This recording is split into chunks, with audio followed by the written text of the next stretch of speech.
એક બેન મને કે તું આટલી બધી ખુશ કેમ રહેશ? મેં કીધું મને 10 લાખ રૂપિયાની જરૂર છે, તમારામાંથી કોઈ મને આપશે?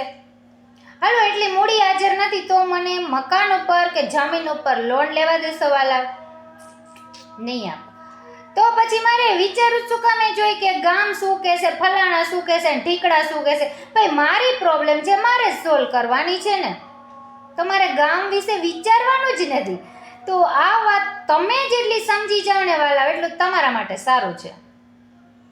કારણ કે જીવવા માટે એટલા કાવડિયા જોતા જ નથી. ગામને આપણે દેખાડવું હોય ને કે અમે બહુ ખુશ છીએ, એના માટે ઢગલા મોઢે કાવડિયા જોઈ. અને આમાંય મારો દ્વારિકાવાળો છે ને, જેટલું માણા પચાવી શકે ને એને એટલા જ રૂપિયા દીધા હોય.